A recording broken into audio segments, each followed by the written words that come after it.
Hello people, welcome again to Civic Space TV. This is Women Rise. My name is Naiga Madrin and we are so excited to be back on this space. Thank you so much to all of you who keep watching us. This is Women Rise, a platform for everyone. It's a mentorship space that mentors the young woman into becoming better. Yes, on Women Rise, we listen to stories, personal stories, life stories, so much that people do, work experience and challenges people go through, way out and solutions, and of course, give you one-on-one tips on how they are doing what they're doing so that you also, compare yourself and then see what to pick from their stories. Yes, so happy to be here. And if you're watching us for the very first time, please subscribe to the channel and hit the notification button so that you're always aware of every new episode that comes along. Now today, join me, welcome our guest. I have a very beautiful woman in studio.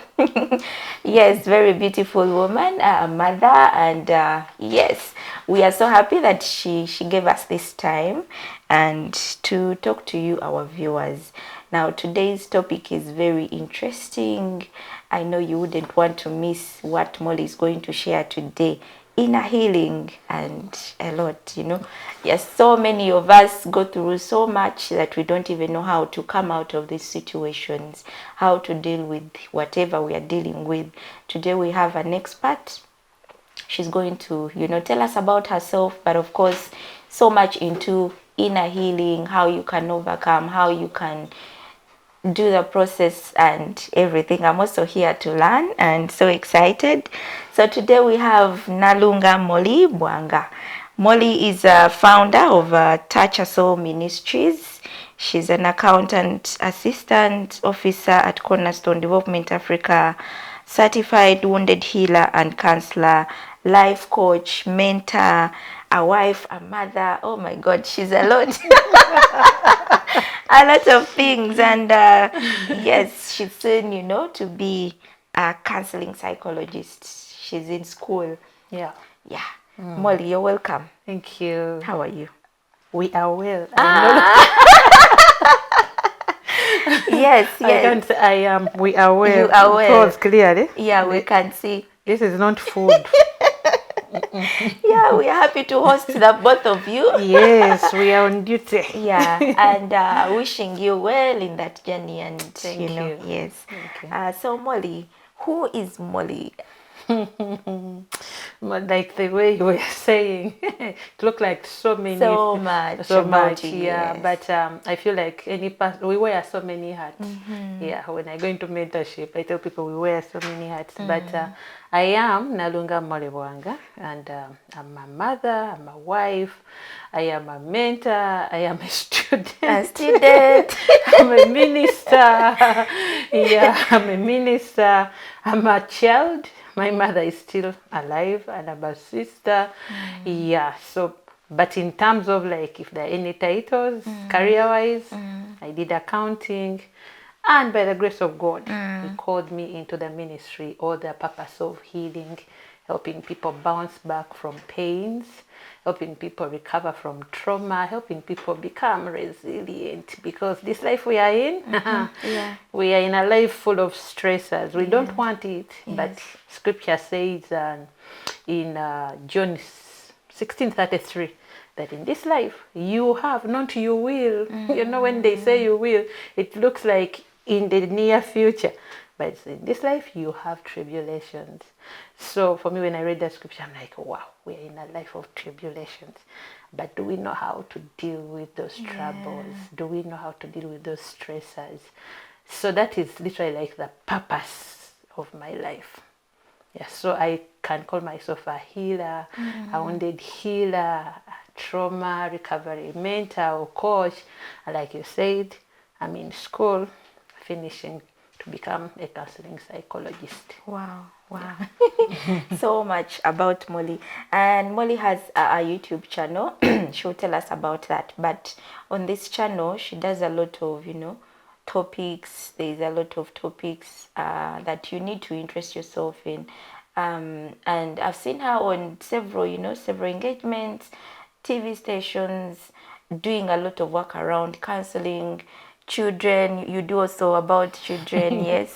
Anything Yes. in line with healing. Anything in line with I healing. feel every person, even a child, can be wounded. True, So they all true. need help. She's doing amazing work. And right into the conversation, Molly, where do you come from?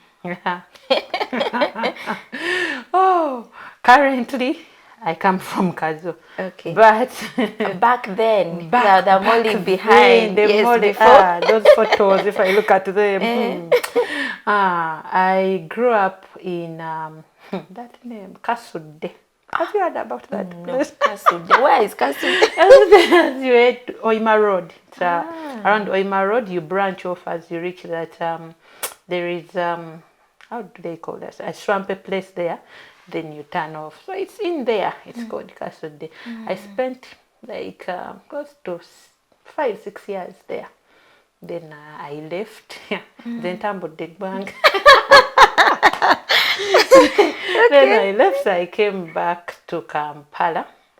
And then, most of my time has been within here. In Kampala. Yeah, by the way, true. Okay. So growing up as a child, how was the experience? My experience. When I was little, should I say a toddler, I remember life was really sweet. Back then, my dad was still alive. Fortunately or unfortunately, he's resting with the angels. Amen. So we lost him when we were still young. So the first years of my life were within actually Kampala, along Kalere there. So, yeah, Kalere, just here. Yeah, so we had some time there. I think up to like 5 years. Could be around 4-5 years. Then when we lost him, mothers of back then were home mothers. They were not so much like us who are able to move out, and you also go ASO. So definitely my mom couldn't afford taking care of all of us. By the time dad passed on, we were 3 already. So we had to be separated. I went with my young sister to Kasude. Then our elder sister stayed within town. Yeah. So the first years of my life, I must say that they were sweet. Even if I was young, When dad was not around. Yeah, no, like the first years when he was still around, it was a good life, because not that everything was there at home, but probably because the parents were all together, go balabakao. Yeah. Then after losing him, we were separated. So of course life changed. Yeah. There is a shift when those losses come in. Yeah, true. So the childhood experiences between I think age 5 up to maybe like 10, it was a blend, a cocktail. It was a cocktail. So much happened. Yeah, so much happened. I honor the family that raised us, but it was a cocktail. Pain. I usually tell people I'm just grateful that we didn't lack what to eat. It's hard to lack what maybe villages of these days, but for us, villages of back then, food was there. In plenty. Fruits. Like these days, I go to buy fena and they give you cafe, no one can. You're like, what is this? We had those things, So, but even these days, back in the village, finding fene is like the villages have changed. Yeah, but back then we had plenty. So I tell people that even if the experiences being raised by a different family, the dynamics change. You're not really considered so much of a family, but I'm like, we ate, we slept, we didn't sleep on the street, we didn't sleep outside. But at least my child experience was a blend. It was a mixture of many things. I picked up so many virtues from there. Hard work. Because when you enter a new family, unless really God touches those people's hearts, but usually you people who come in the family, you work. You end up working. That's why people say, I don't want to go to step moms, because there is those elements of they'll make you work. But along the way in life, you actually later realize that actually they gave you It virtues. was good. And for them, probably they didn't know. In Yeah. their mind, probably they were like, Katumukoze son. Yeah. But kumbe they are shaping you. So I have virtues that I picked from that family. That's why I honor them. Yeah. And school, how was school like? Which schools did you attend? We might be OGs. I think I have many OGs in this country because You went to so many schools. many schools, especially secondary, goodness. But I think my primary, I was so much in the Church of Uganda schools. I started with a school, Kasude, Church of Uganda. That's why I didn't get so scattered in schools. But I also went to this school, UDESI, Kazo, Kalere branch. When I was still young, yes, those schools. Up now, those schools are still doing well. Then when we shifted to the village, we went to that Church of Uganda school, Kasude. Then secondary, that's where the roller coaster started. I think my O-level alone, I could be like, I went to Kasubi Secondary School, so if I have any OGs In there, Kasubi. I went to Noah's Ark, I went to Chireka High School, I finished in Nakasero. So 4 classes, These are four 4 schools. Yeah, within the 6 years. No, that is now only O level. O level. Only O level. Whoa. Then A level, I did my A level at Old Kampala. Old Kampala, we call it Okla. Old Kampala. Yeah. Then I went on a diploma. At first at YMCA. Yeah, that's where I did my accounting from. Then from there I went to Ndeje. I went to Ndeje. And now I'm with UCU, main branch, to become a psychologist. At YMCA, I did accounting, Ndeje, business administration. Then when I felt I got a strong calling that this is where I'm supposed to be, to help people heal. That's when I went to UCU to do the counseling psychology. So I have so many hobbies and OGs. I know. Yet we still want to see you back in school. Yes, I am going to. Yeah. I'll be a doctor. Uh-huh. Doctor w'emitima. Amen. Yeah. So Molly, your career path, you did accounting. Tell us at least something small about your career path and how you evolve from campus and job and then to doing the work you're doing now. Oh yeah. It's interesting. There's a scripture that drives my way of things. I think it's in Colossians that said that whatever you do it as if you are doing it unto the Lord. So when I went to YMCA and I did the accounting, I came to Cornerstone and I asked for internship. So I did my internship and I did well. I believe I'm a server, if that English word is there. I believe in service, like serving. Like really, I'm not an employee you'll tell, you come on time or do this on time. Like netuma, it's in me. I believe it, like whatever I do, I am doing it for the Lord, not for my employer or for my husband or for my children. They are all beneficiary of a relationship I have with my God. So I did, even when I went for internship, I was working like an employee. I was diligent, coming on time, doing everything I've been told on time. And when my time came to leave, God had given me favor. So that's how, and they retained me. So that's how I started the job or the employment side of things. So I started from there, started working. I've been working with them since I finished actually. It's coming almost, if not 9 or 10 years. Wow. Yes. Yeah. So I worked with them in one department, accounting. And then there was another department. That organization, Cornerstone, has shelters. We call them shelters. So part of my life, again, I went through shelters, which people call orphanage homes. Yeah, so part of my life, I went through orphanage homes, or what we call right now shelters, to for vulnerable children. Of course, I was vulnerable. I did that. Why do you think I've gone through all those schools? Come on, I am. Yeah. So Yeah. I went through like that, and then that department that helps vulnerable children, they had another area called resettlement. Like, you come in that shelter, be there for some time, they help you, shape you, mentor you, help you, become someone. Then they have to reconcile you back to your family.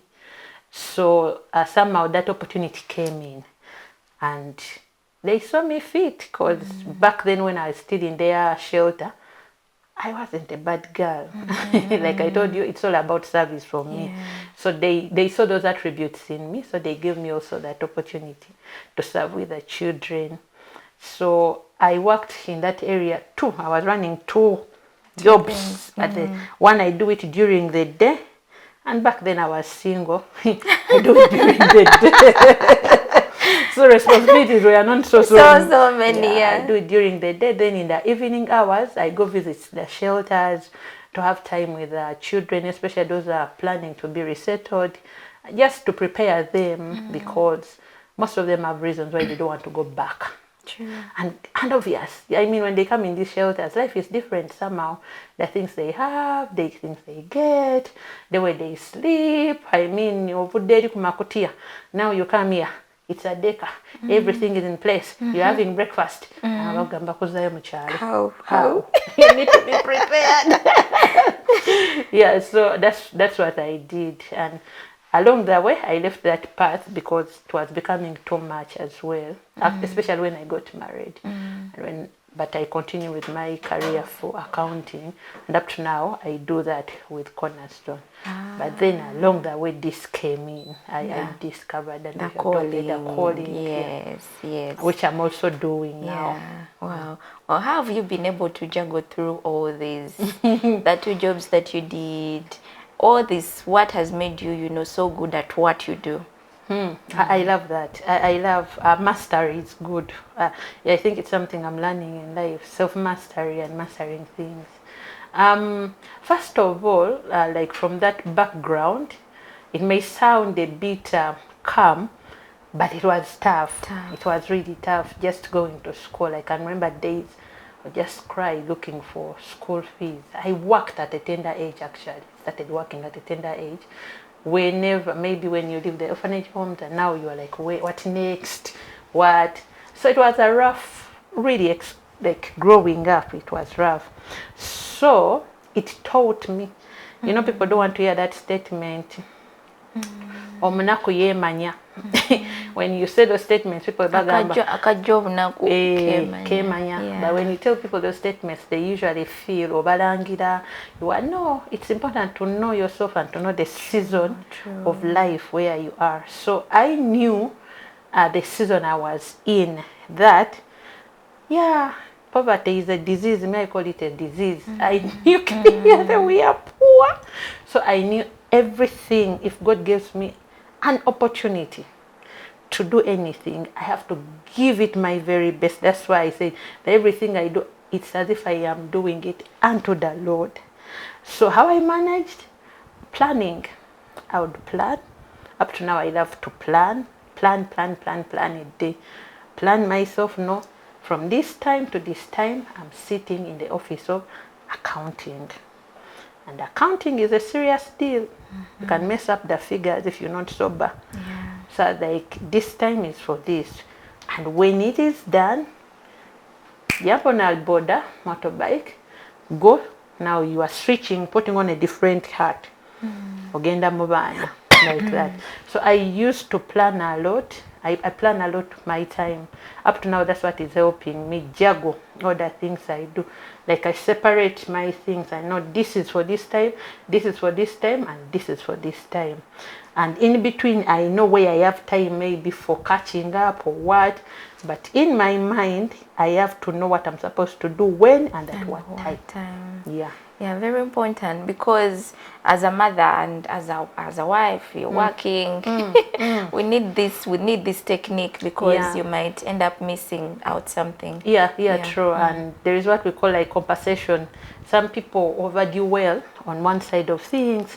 If you're a career person, oh, at office they praise you, but at home, the children are like, who is this stranger here? True. They don't. So that's why it's really important that you learn to plan your time. It's not easy. You know, we talk about balancing. It's not easy to balance, Not actually. That you wake up, man, this one I'm giving it 100.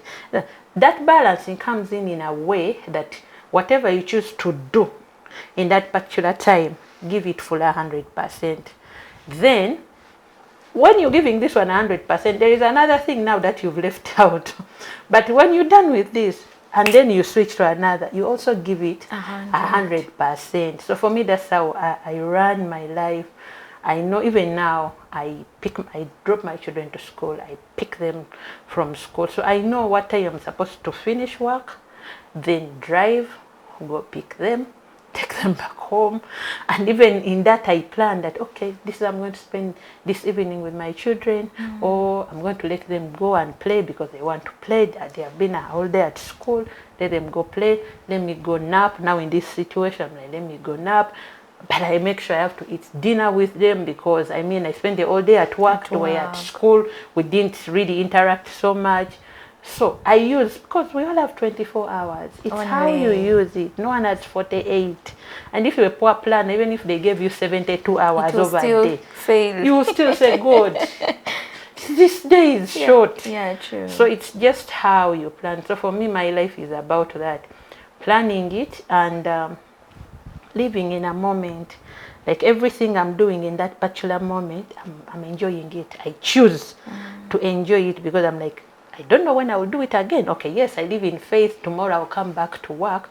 But again, life happens. Life, the iron of life. Things will be different tomorrow. Tomorrow, someone is sick. Oh, someone is gone. You were with them today, and they're telling you tomorrow, they didn't wake up. So for me, everything I do in a day, I just give it my best. I'm like, this is the very best. Like it's the last time doing this. Wow. Thank you, Molly, for that. And I think we are, starting on the right point. Yes. So Molly, your calling, Touch a Soul Ministries. When does this come to your mind? When do you do this, and what is the inspiration behind this calling? Yes. Wow. That is a baby. I don't know even. I just love it so much. Like I say, it shocks many people when I go as a guest speaker. Like I'm called so in many places to speak about healing. And in my introduction, when people hear accountant, The two don't connect. Yeah, but I usually tell people that some few people were very lucky that the careers maybe the courses they chose at the beginning, probably they were their career, their path to purpose. So we have people who are accountants, and that's their purpose in life, and they are very okay with that. They are very clear. They have clarity about it. Or someone went to engineering or what, or a lawyer, and they feel that is their path in life to bring out the purpose in them. Fortunately for me, or unfortunately, it wasn't that. And yet I'm very good. I don't have any issue with figures. I'm very good with figures. I have integrity when it comes to money. I've handled people's money. Nobody can complain. They can watch me clearly. Yeah. They can't complain. Like I have that in me. Like I can't steal money which is not mine. No. So, but unfortunately, it's not something that was giving me, like, where you sit in life and you're like, God, even when I'm taking in my last breath, I'll tell you I lived. So along the way, when I was doing accounting, I did accounting and everything was going on well, but I would still feel a vacuum in me. I'm like, there is something is missing. There's an emptiness of me, and there was a confusion in my mind, in my heart. Like I'm like, my heart beats for this thing, But also my mind is so sober with what I am doing. Yeah. Yeah, like that. All my life believed in prayer. I love conversational prayers. Just I can just sit anywhere in the corner and I just feel like, God, now this. So I just went onto that path of like, why am I having this? Where is this emptiness coming from? So one time, like in 2008 actually, I was just in my prayer reading my Bible just there. I was still a young person actually, even now I'm young. I was still a young person. I was reading my Bible Yeah. and praying. Then just that word dropped into my mind, touch a soul. I'm like, okay, touch a soul. What is this? I love writing. I noted it down. I'm like, touch a soul. But I was on that journey of asking God, what is it with my life? What do you want me to do with my life? So when that touch a soul around 2008 dropped into my mind, I grabbed it, wrote it somewhere. And back then I had a friend, she's called Margaret. She was doing a ministry. Up to now she does a ministry of worship. She's a worshiper. That is her calling now. She organizes worship things. So through a ministry, I talked with her, and we would go do charity work. Like go visit those Sunny Babies home, go in slums. And for me, through our worship ministry, I would find a lot of joy in now going to speak like to people like in slums or go to those places of vulnerable people. I think it was in me to lift hope, give hope and strength to people. And also because of my experience growing up, there are many things I can't talk about that happened, but there was a lot of abuse that happened in my growing up. So I knew pain. I had pain inside of me. And so every time I would also see someone going through pain, Yeah. it would You touch my recoil. heart. Yeah, I remember, but I'm also like, I think I can talk to this person, something like that. So even when I would watch TV and I'm like, someone killed themselves, like suicide, in my heart I'm like, God. And when I get to know, or maybe like neighbors or in the village, and that some of them, the challenges that have made them commit suicide, and the things I've gone through, I'm like, God, it means I've not thought about dying. Do I love this life so much? What is it? The still wakufa.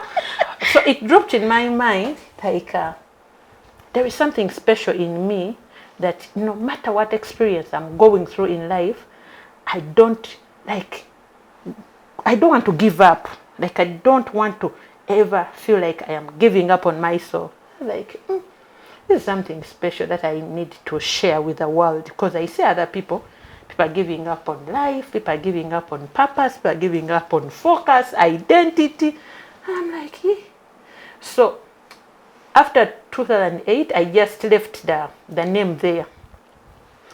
I walked life. But in my I started serving young in church.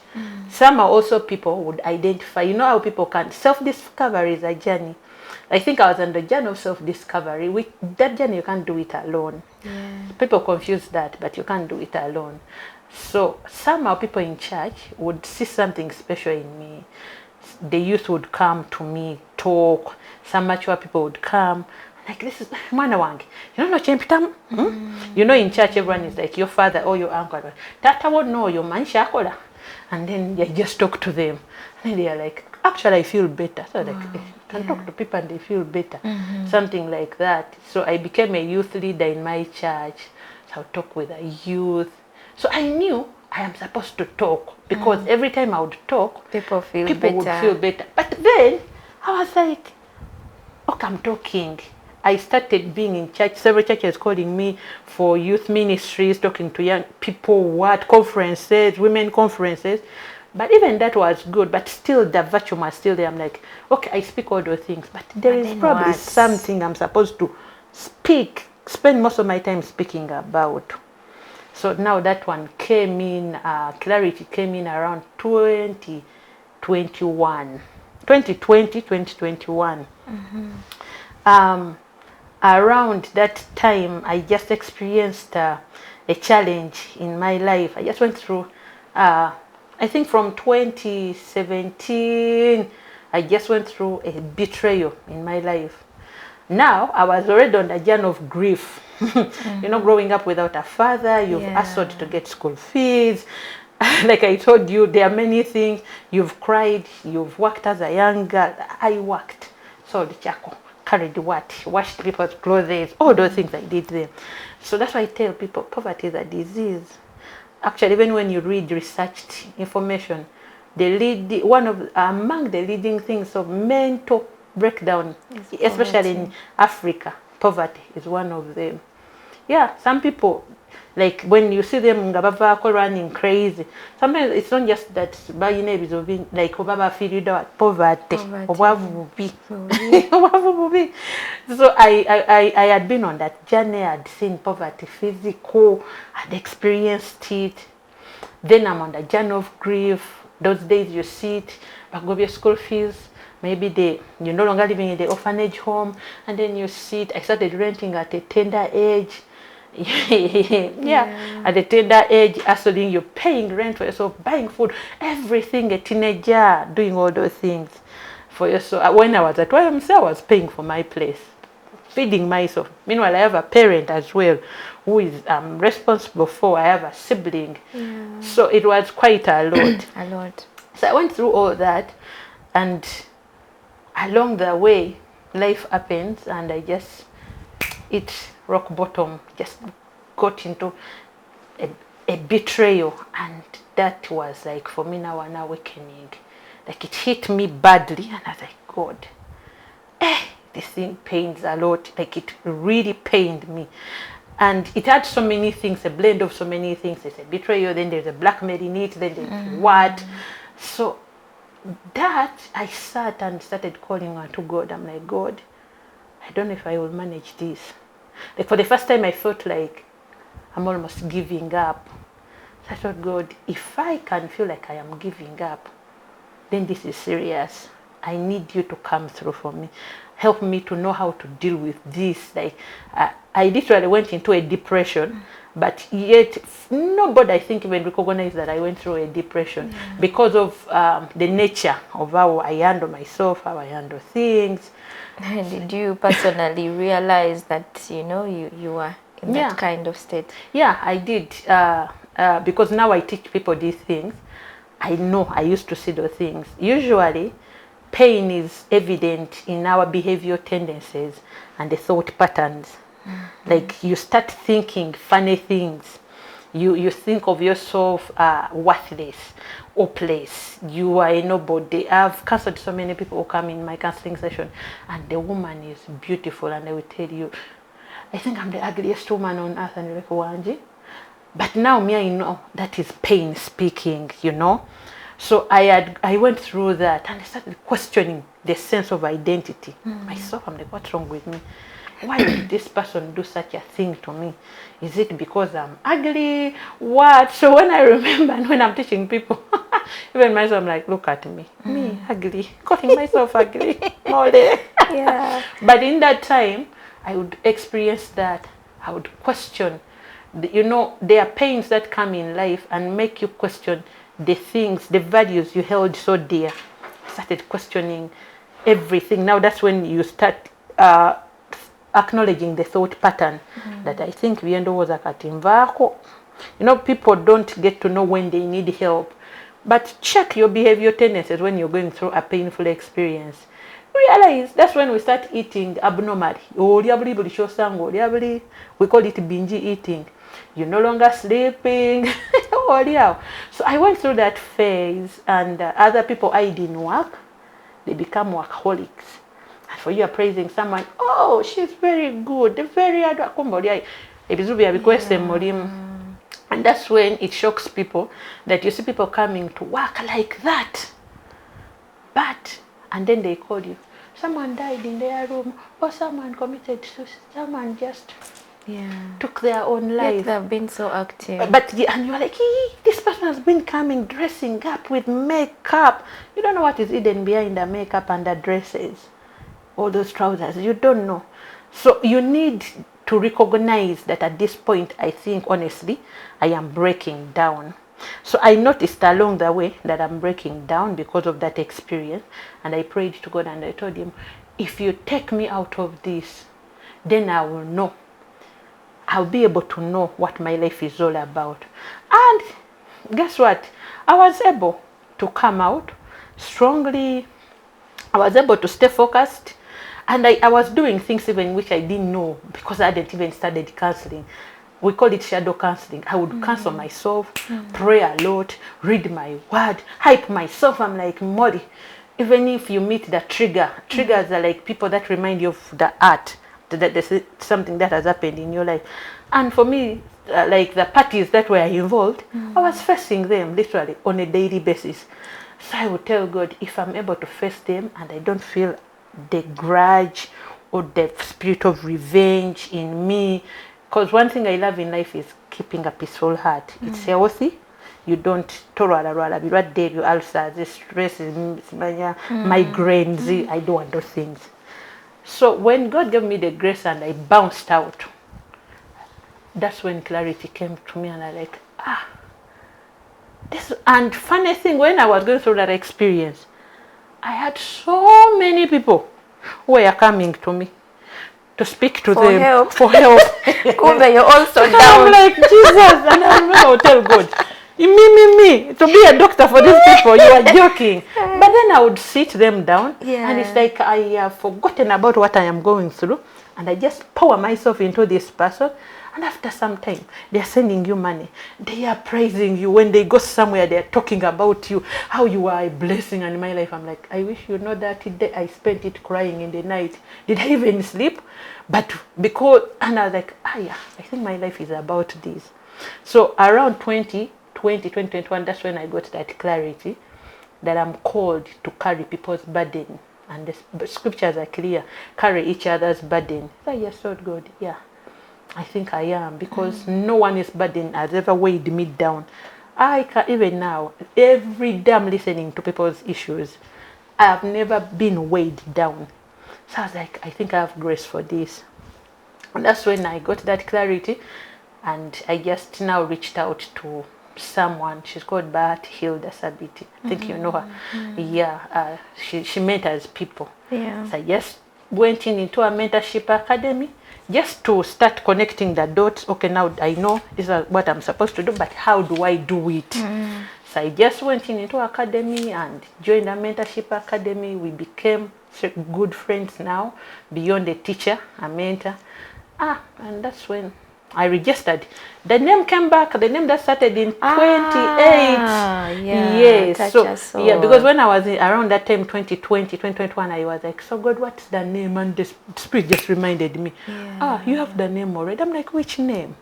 Then I remembered Touch a Soul. And when I went through it in depth, I like, oh, indeed, actually, when I'm speaking to this broken person, I'm touching their souls, to uplift it, to give it more hope, to challenge it, to become more resilient.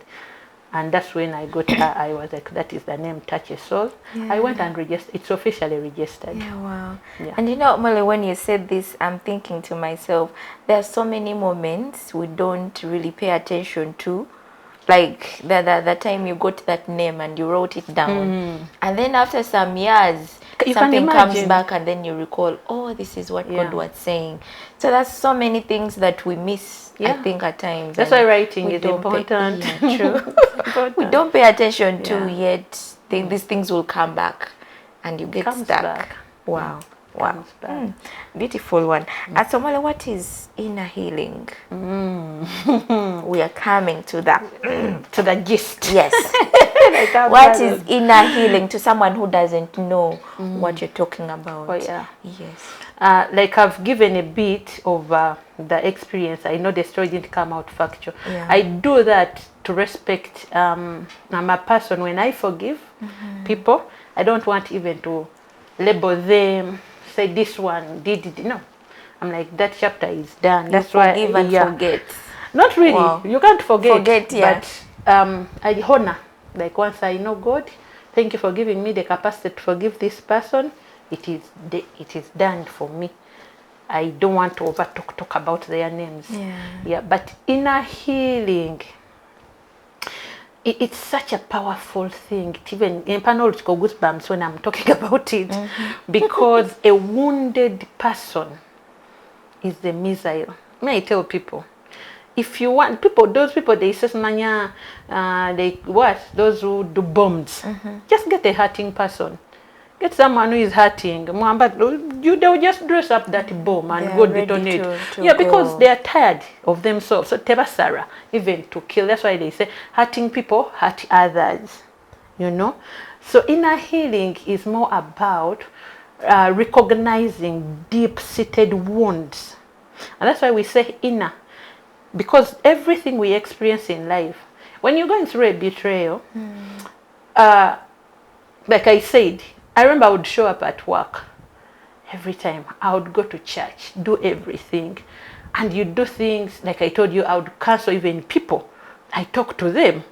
And nobody could tell that this girl is hurting, or this girl is going through this experience. Nobody would tell that night I actually didn't sleep. Maybe I just knelt down on my knees and I'm just, God, I'm here. Just carry me. That scripture, Matthew 11:28. Come to me, all of you are weary and heavy burdened, and I'll give you rest. And I just come like, God, today I just need rest because I feel the mind is confused. You know? And nobody could tell that you are going through that. So, unless it starts manifesting now, like literally in the physical, you turn to kutambula. And at a later stage it does if you don't handle it in time. So inner healing is about recognizing deep-seated wounds in you. Are you able to recognize that, if I check in, I do check-ins for all my clients. Whenever they come, I need to know, how are you doing? I ask them, what's the state of your heart? Let's talk about the state of your heart. What's the state of your mind? So the ability to recognize deep down inside of you, when you close your eyes, as much as for us you can give us a smile, but inside of you, are you able to tell that you are full of rage, you are full of anger, you are full of bitterness? Are you able to tell your heart that there is a person you look at and your heart is palpitating, like it's almost running out of you? I remember I went through that phase. There's a person who at me that every time I would look at them, I would feel like my heart has jumped to Gulu. It's no longer in Kampala where I am. So inner healing is about recognizing those deep-seated wounds, the traumas we've gone through and their effects. Now, when you go through an experience, imagine a girl that's gone through sexual abuse. Are you able to tell how that experience affected you as a person? Do you even know that deep inside you? That's why people will wake up and olaba mukazi at 40, not all of them, 40, 50, they don't want to get married. But for us, when you sit with them in counseling, they will tell you, men, no. Some have gone through betrayals.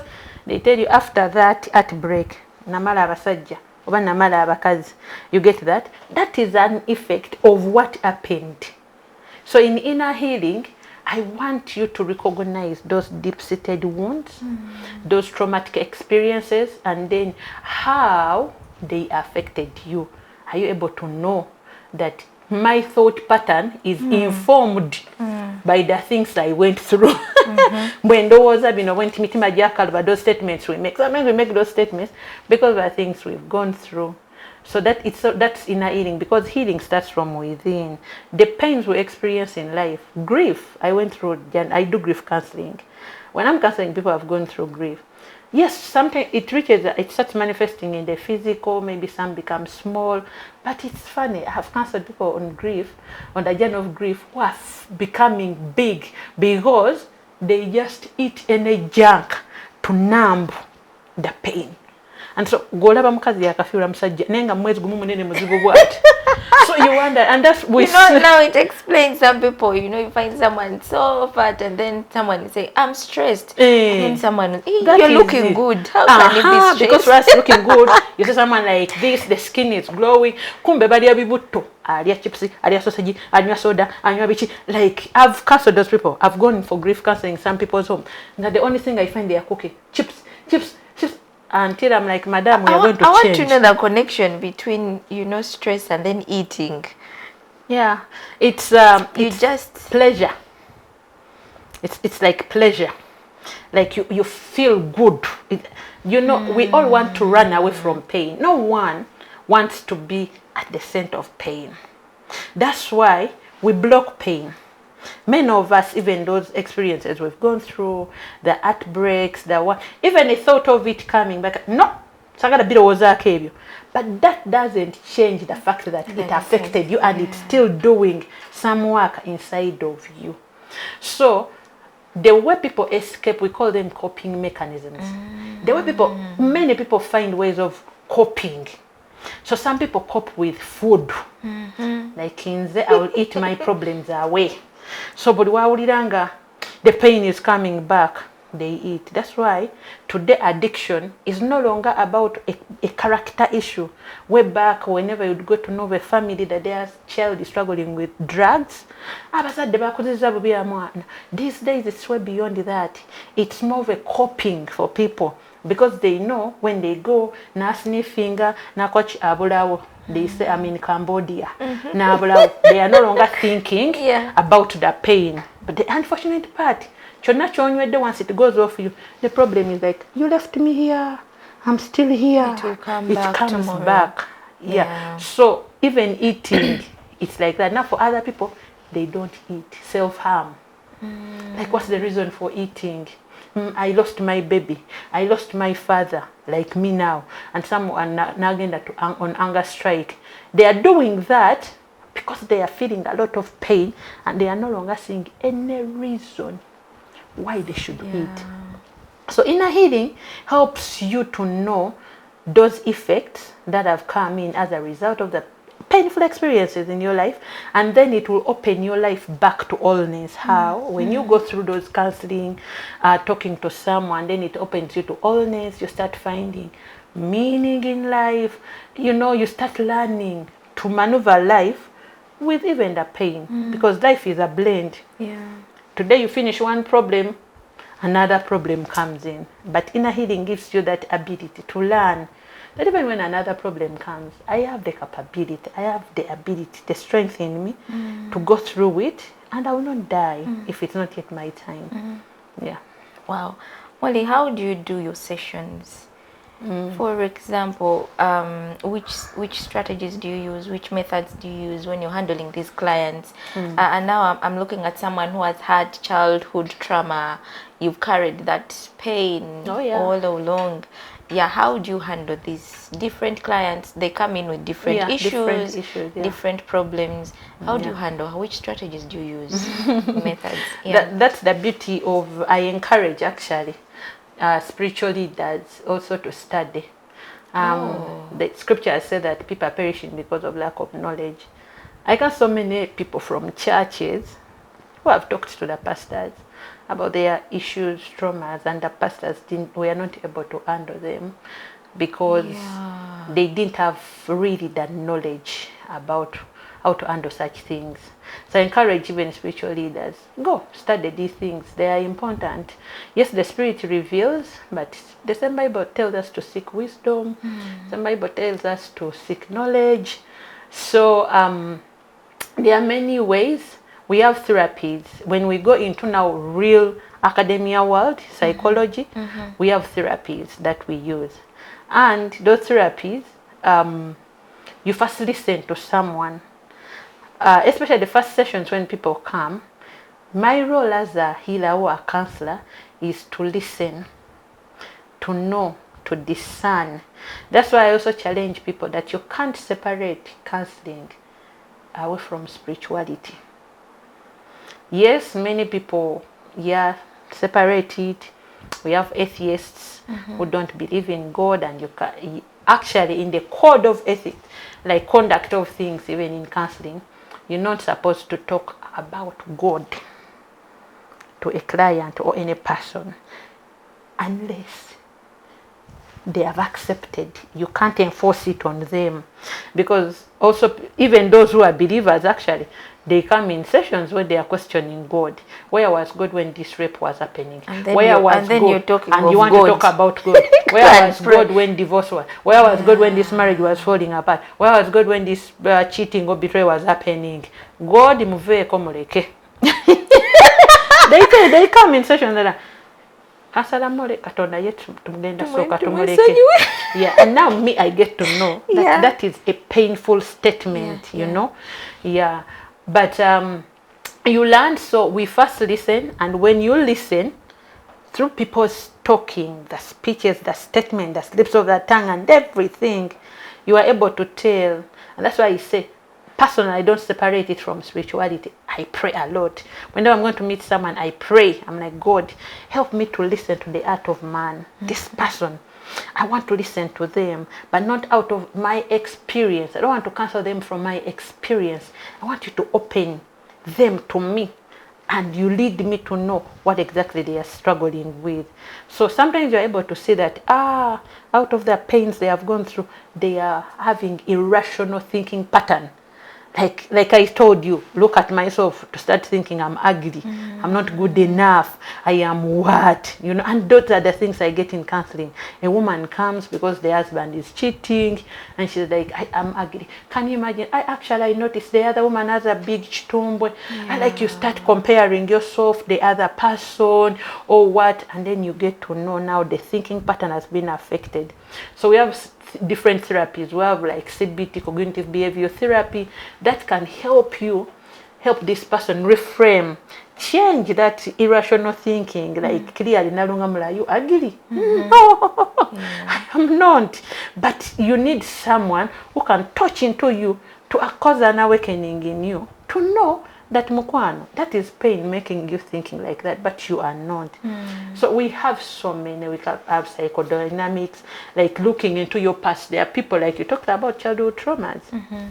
People who come and they are struggling with the things that happened in the past, but even now they are like in their 30s, 40s. I've counseled people who have gone through sexual abuse, but the abuse happened when they were like even in their 10s, 12, 15, what, and the person is 30, 40 now, but they have even failed to settle on this marriage. They have a fear of a man. Some of them, even before a man touches them, they're shivering, they want to run away, and the guy is not even aware. They have not opened about it, that by the way, I'm a victim of this kind of abuse. So the husband doesn't know. So until someone is able to address that, and they show you that you see this kind of behavior, the attitude. Now, like a girl child has gone through a dysfunctional family. Dad and mommy were fighting all the time, beating. And then this girl sets herself and she says, me, I've come ready for this man. When I get married, no man will ever touch me. You see that kind of thinking. Yeah. So someone comes into a relationship or in a marriage as like an FBI agent. One foot is there, the other is not there. They can't fully commit to that relationship. So they are in like this. The moment the guy talks about something, even if it's really a wrong thing you've done, in your mind you're like, I've put on my guards and tandike kanda. Why? Because that is a past experience. That's how you grew up. So you have that in you. You haven't dealt with it. But it's informing so many things in your present.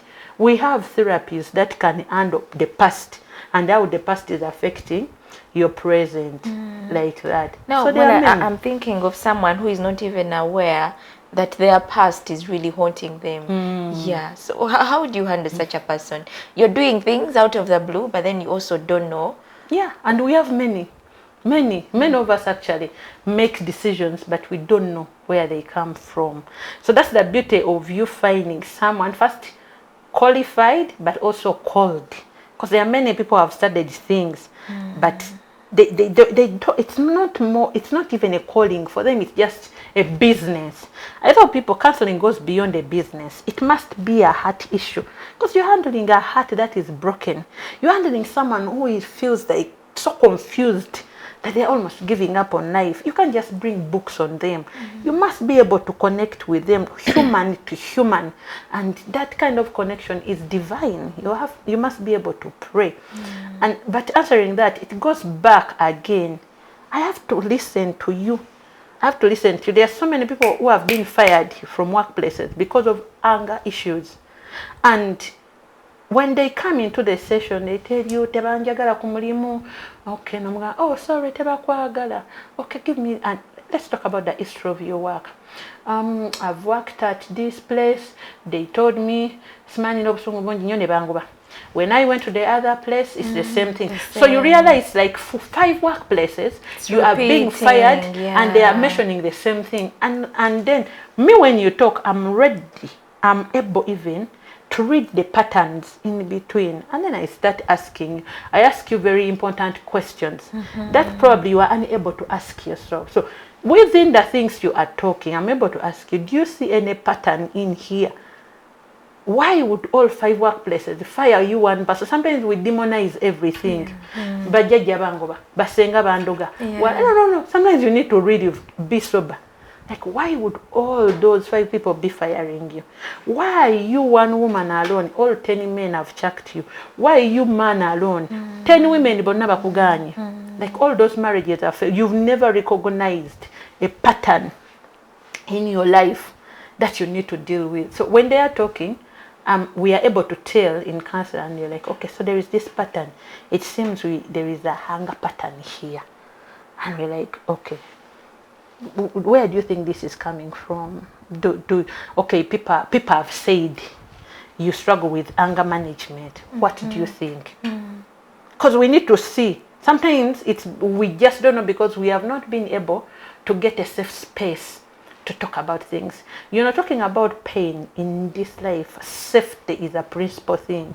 You must be able to find someone that you feel so safe with, who live and understand you, undress yourself. So that's why not every counselor is able actually to get some people. Why? Sometimes some of them people don't feel safe with them. So that's why we pray our Lord and like, God, when this person comes, I want them to feel safe. So that, because when you don't open up in counseling, it's hard to get help. It's hard. True. Yeah, that's why when people come punching their stories, lying. Sometimes even in counseling, you're able to tell she has come for help, but yeah, but they are lying. Yeah. Yes. So you get them throughout their talking, the verbal and then the non-verbal. You are actually able to tell the non-verbal also, and you're like, And when you note it down, you ask them, there was an hesitation when you were saying this. Do you want to talk more about it? Sometimes they're yeah. Because for you people have a lot of work.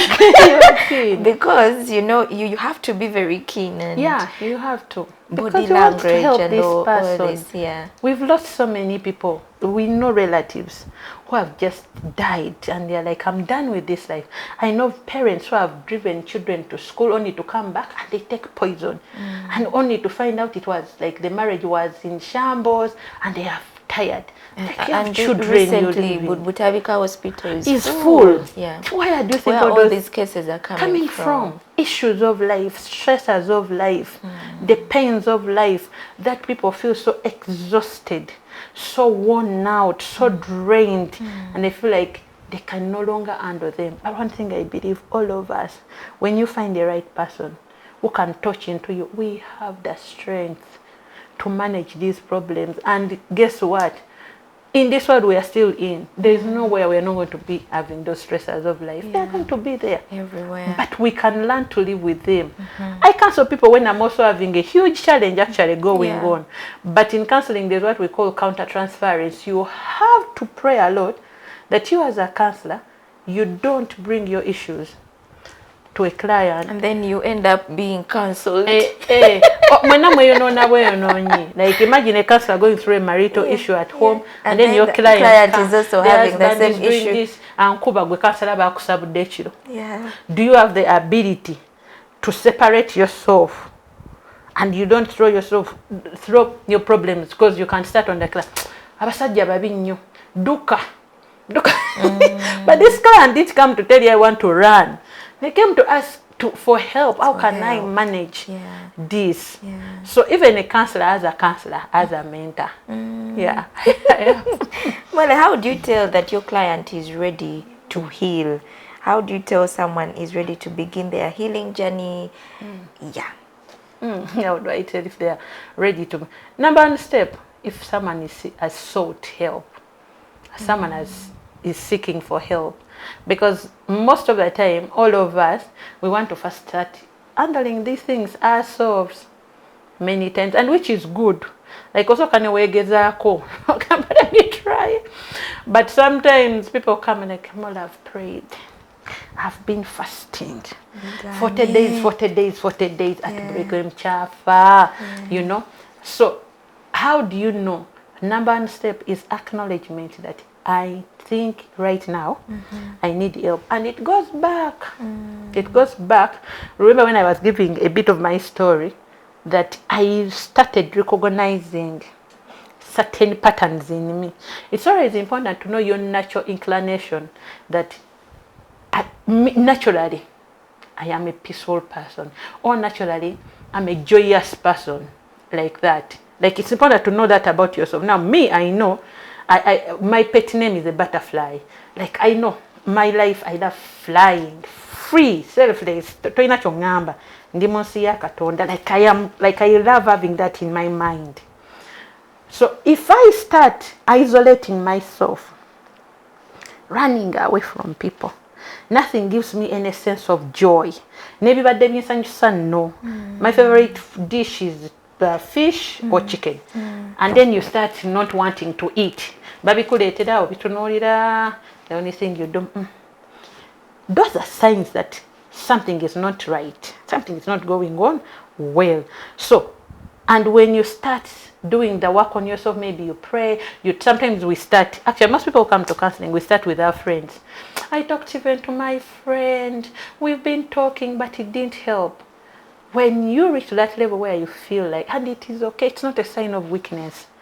It is okay. Reach that level and recognize that I can't manage this on my own alone. It's not that I am weak, but God created people. Scripture in Corinthians talks about gifts of the Spirit. We are all gifted. All of us. The scriptures talk about those in teaching, in healing, in what. And all those gifts, scripture again says that they are for a common cause. So meaning, God knew that in the world he has created, where we are living, we are going to have problems. Then he gifted the people with solution. Yeah. I do mentorship. Part of what I do, I'm not only doing counseling, I mentor young people. I coach people. I tell them, whatever purpose you are carrying on your life is a solution to a problem in this world. Is a solution. When I come up and I say I carry healing, the power of healing, I counsel people. I'm solving a problem, mental health challenges, breakdowns, illnesses, that you are also carrying a gift that is helping to solve a certain problem. So I tell people, whoever is not discovering their purpose, don't cry. I tell people are very unkind. What if you are gifted with that you can teach people to be kind, you know? So recognize that you need help. So how do I tell that people, yeah, yes, this one wants to heal? Number one step, most of the time, my phone is always busy. People sending you message, I watched you on TV or on a certain YouTube channel, or I went through your media. Yesterday I was with a client. They live in Canada, but they just went through my Facebook. I posted there something on my Facebook, and then they just sent me a message, and we did a session. You know, people are able to tell that, this is what I'm going through. Probably I've made a caption that is talking about what you're going through, and someone's like, yeah, this is it. So when you reach out, and like, I think I need your service, I'm like, okay, do you think, or you really want? Like, I want. Then you get to know that this person is on the first step they want. And when they show up for the session, the first session, like, okay, let's start moving. You're like, okay, they want. The second session, when they come back again, you're like, oh, these people are committed. They really want. And through the first sessions, you're able to see that someone really wants. They are tired. Someone is telling you, I no longer sleep. I no longer eat. People come in counseling, the nebizigo yabivaako. Tachesiga bizigo, omuntu atunula ngo babadde kyenviri ziri eri, bambajjanga olumosengo yinga yambadde za bikukujju, and you're asking them, naga, nayambadde bikukujju, I didn't know. Bambi nga olaba avaako. Self-care tekyaliko. So, when you are able to tell those things in yourself, self-care, you abandoned it, the sense of purpose is no longer there. You no longer look forward for another day. Like, oh, my life is driven by this, you know. I am looking forward to waking up and then I go. Like now me, even when I'm going through a challenge, I tell God, please deal with my issues.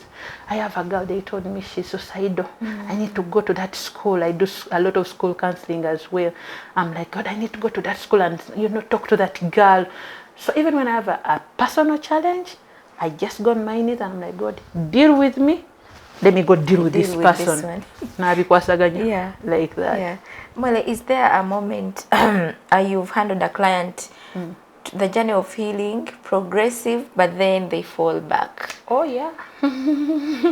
It's very common, especially when dealing with addiction. We call it relapses. Yeah, especially. And you see, counseling is wide. I don't do all counseling. There's child counseling, child and teenage counseling. I can help, but then I have friends who are into that field. For them, their passion is child and teenage. I just call them, I'm like, you have these clients here, like that.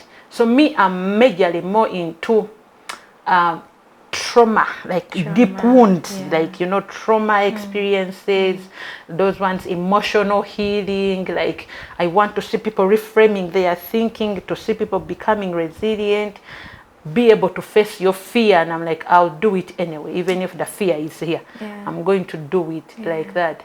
So yeah, I've had clients and you really feel like you've moved a long way and they have been doing well. Then somehow their friends call you, or themselves they call you when they relapsed. They are back. Like maybe at one point you found them drinking out of, you know, numbing the pain. They were drinking. I have had clients who have used sleeping pills. Like they can't sleep on their own anymore. And then they start using sleeping pills. And then through counseling sessions. And now me, I mix my session. I ask for permission from people who come to me because I want to point to God. God is a healer. Many people send me messages. People gift me. So I've seen the love of God. When you find your purpose, you see love. People really, really love me. They gift me. You helped me. I think I was dying. What? Go eat this. But then after a while, someone calls you and they relapsed. And when you ask them where the relapse comes from, triggers. You know, we are surrounded by triggers. A person who was sexually abused, you're watching news and they tell you, in Bududa, they raped 15 girls. That's a trigger to that person, you know.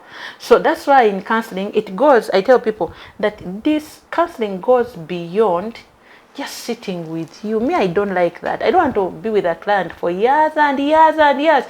Yes, and for now, for me, it's more of like, it has been more of a calling. I didn't know that at one point it will start paying. Me, I just told God, I'm ready to carry people's burdens, period. I didn't think about money. It will bring money. How? No, but along the way, people saw the value. And they're like, this is not something you can't just take for free.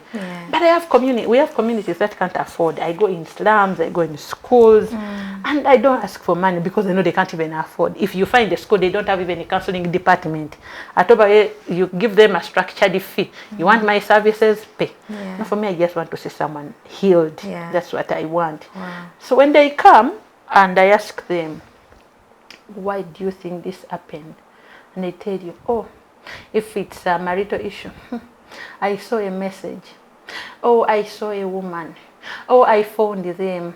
Or if it's grief now, like me, if you've not yet learned how to deal with the grief, because in grief counseling, there's what we call honor. Now me, I reached into the step of honor that instead of crying all the time about the loss of my dad, I actually just honored. You reach to that level through grief counseling and you learn to honor the memories of that person. And also you think in your mind, you're like, what would this person want me to be, assuming they were still living? I definitely know. I usually say, if my dad is a star, it's the brightest star in the stars because of the person I've become. I love who I am. I love who I'm becoming. So no parent would look at the person, considering the past I went through and who I have become, you must be really happy. So it becomes like a driving force for me.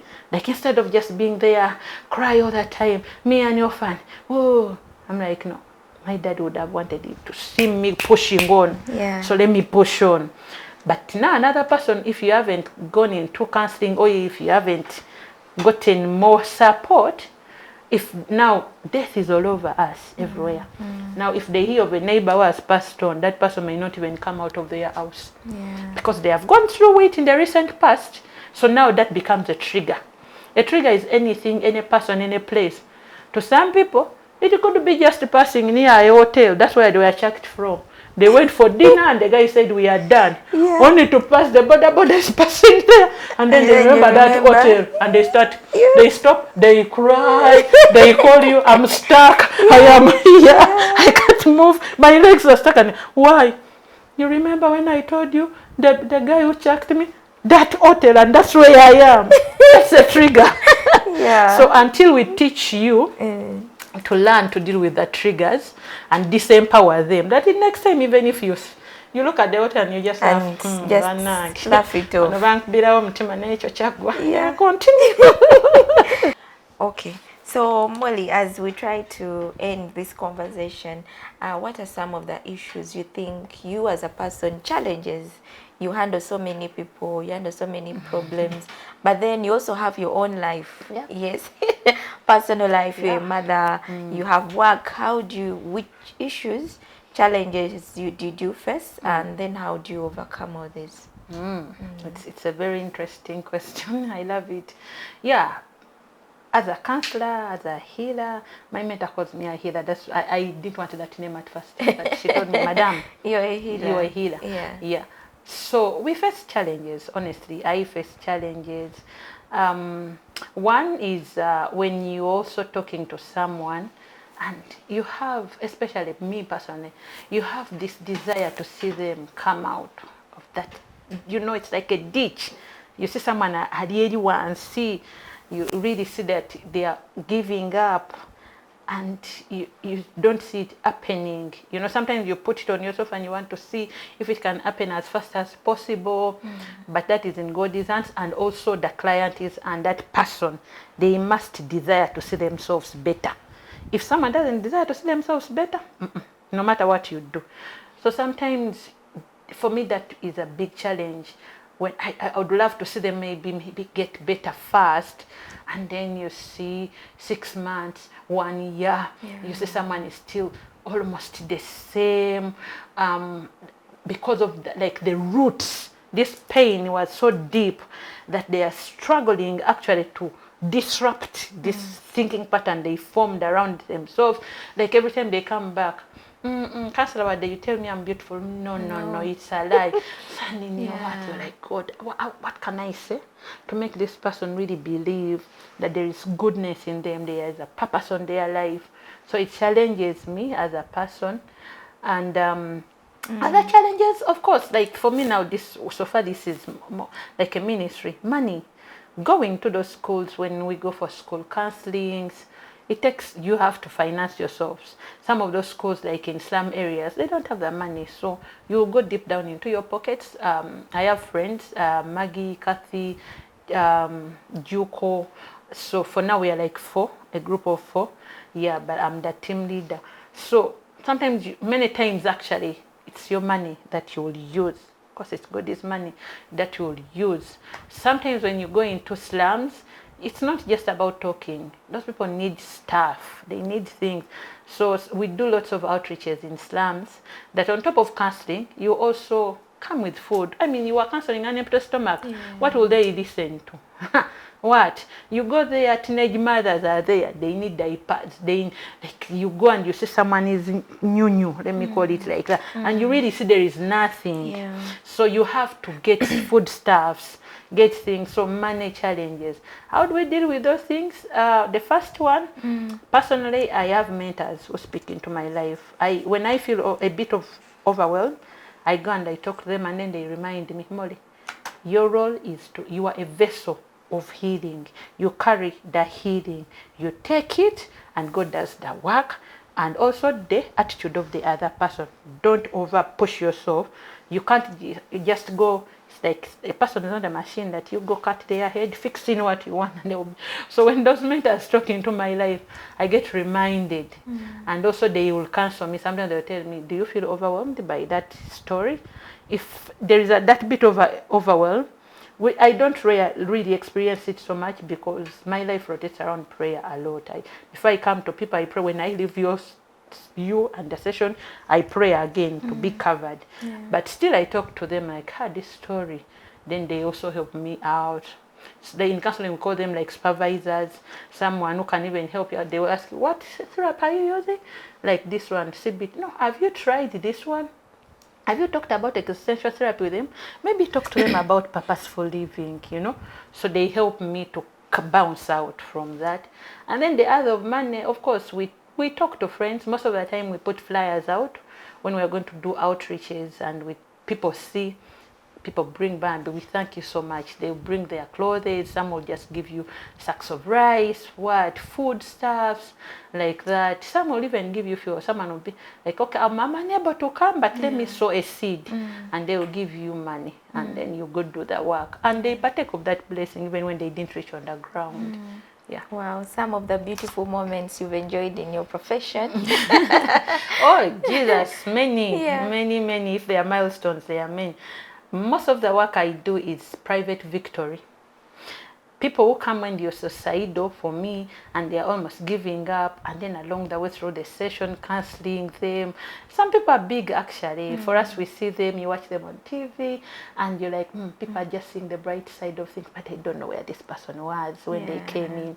So my joy is when I see when they bounce out, and then they go back onto the purpose of life.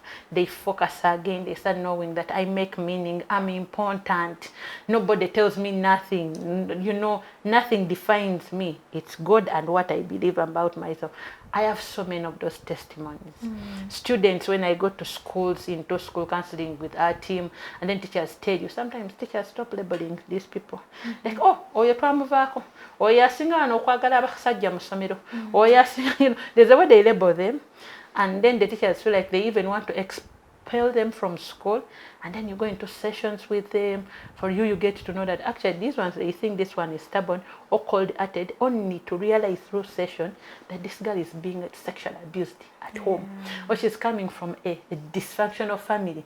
The parents are fighting all the time. She's tired. Or this one is total poverty at home. That actually for them, I sit with students and they tell you, I don't look forward to a holiday because going back home, there's no food. They're just going to be there looking at each other. So when I talk to such students, the teachers were like, they can't focus. They will never pass. And then that very term, summer or the second term, they excel and teacher called it. The way they changed, the way they dress now, they no longer soza us. The way, a change of behavior. And they seem to be focused. Oh, that warms my heart. I'm like, God, thank you. Because that's what I want to see. Someone living a purposeful life. Oh, God, teach us to number our days. We have few days, as much as they seem many. Wow. Yeah, so those are like milestones for us, and especially for me. We've organized big events, eating events. Even another one will come next year. And people turn up in big numbers, and after they give you feedback. I came in when I had just lost a child, or when I had just lost a wife or a husband. And that statement you made, some of them even really bring it out. Like, you made this and it changed everything. And now today I'm determined. I'll move with this grief, I'll move with this pain, but I'm not giving up. I'm like, yes, thank you, God. Wow. Yeah. So happy. The power of talking. Yeah.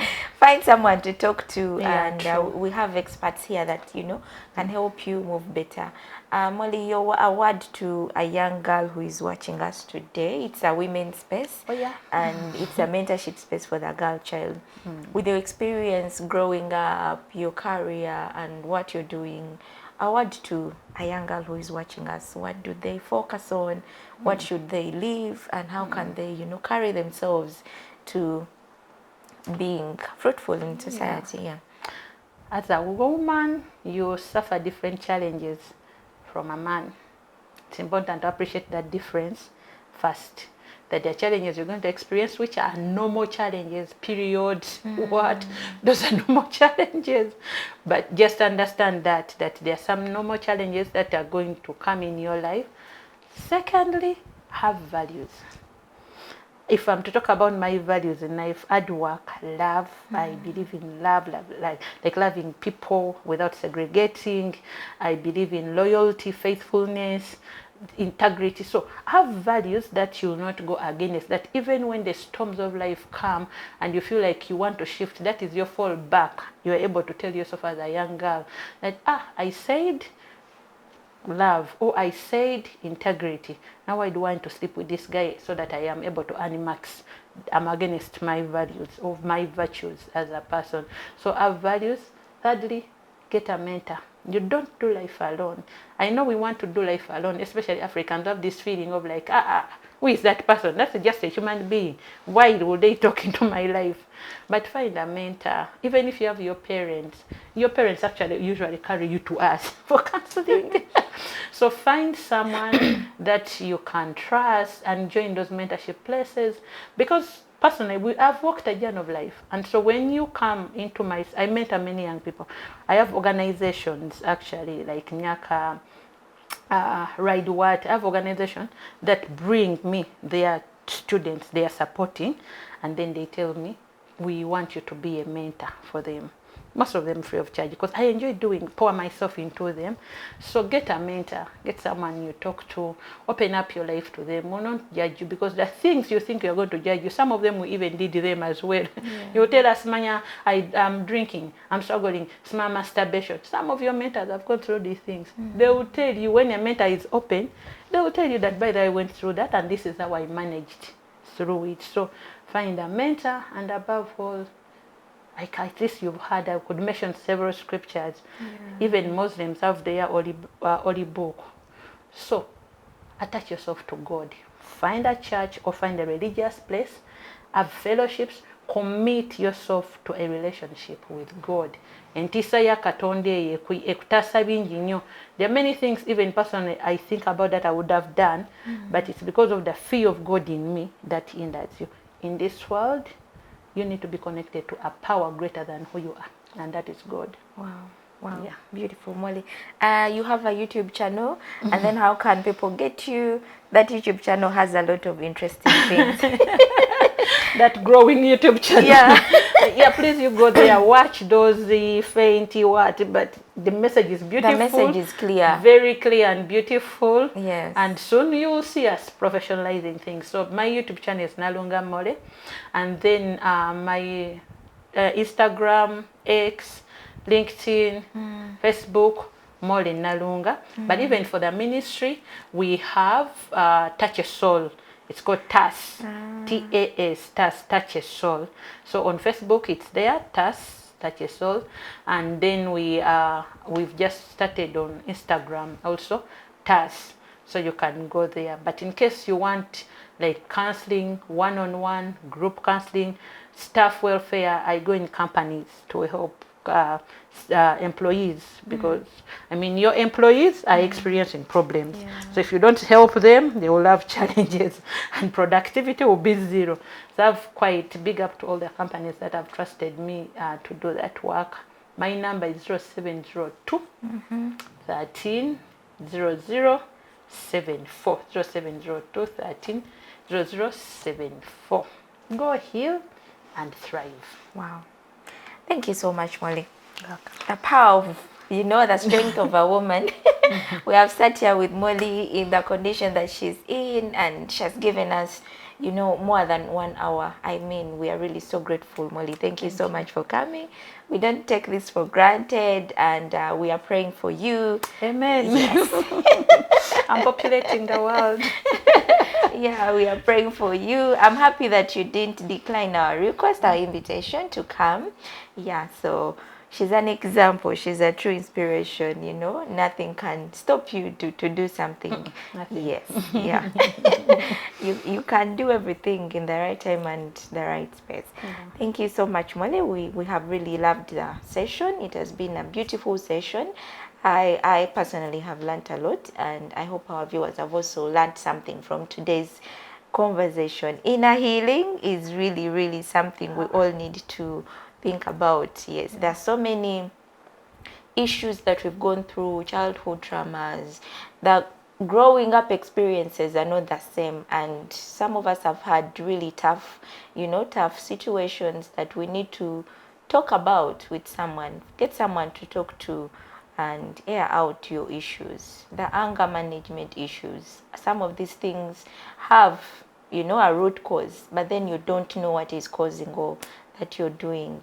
So find someone to talk to. We have an expert here. Molly has shared her number. It will scroll down, and then find her also on the social media platforms. There is a lot of free information on her YouTube channel. Just small data, and then go watch, listening to the things that she's doing. It will help you out somehow. Yeah, thank you so much for being very wonderful viewers, and to the people that we work with, we are always grateful. See you next week. Bye.